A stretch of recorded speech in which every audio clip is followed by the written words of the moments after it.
एक गांव में एक साहूकार अपने परिवार के साथ रहता था। परिवार में उसकी पत्नी, एक बेटी और एक बेटा था।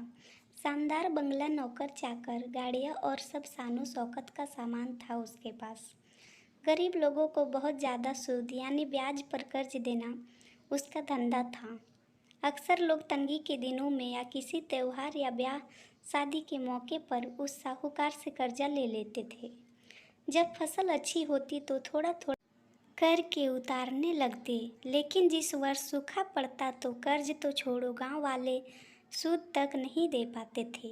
इसी का फायदा उठा वो साहूकार उनकी ज़मीनों पर कब्जा कर लेता, कब्जा कर उन्हें बेच देता और खूब पैसे कमाता। इस धंधे में उसका बेटा भी उसकी मदद करता। दोनों बाप बेटा हर समय किसी न किसी गरीब की ज़मीन हड़पने की योजना ही बनाते रहते।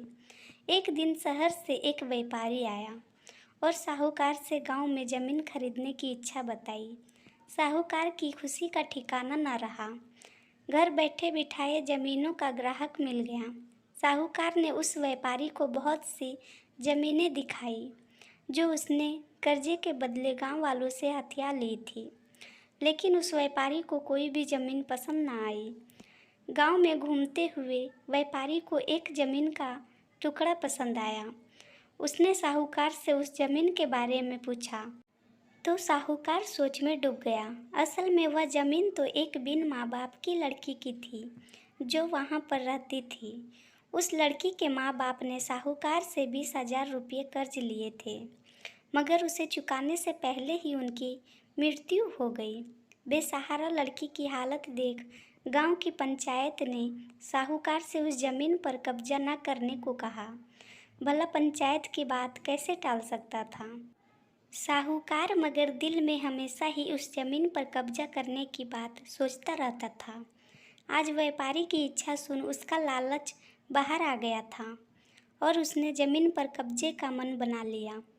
कर्जे के सारे कागज ले वह उस लड़की के घर पहुंचा और कर्जा वापस करने की बात कही। जब लड़की ने अपनी दुर्दशा बताते हुए और समय मांगा तो साहूकार ने कब्जा करने की धमकी दी। कब्जे की धमकी सुन वह लड़की पंचायत के मुखिया के पास गई और उसकी ज़मीन को बचाने की दुहाई लगाई।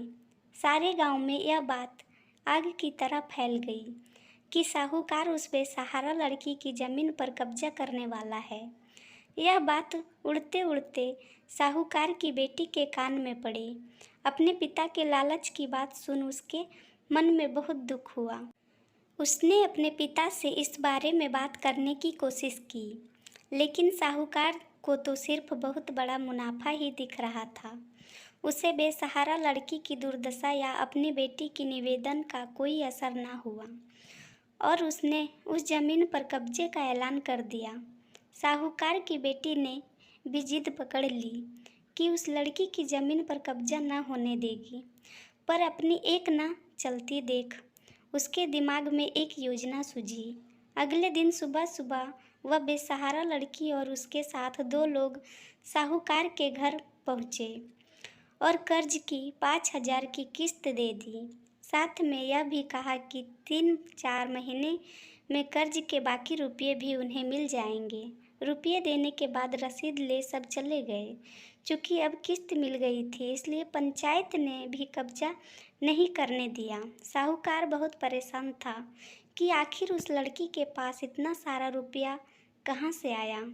कल तक तो वह दाने दाने को तरसती थी और आज 5,000 रुपया दे गई।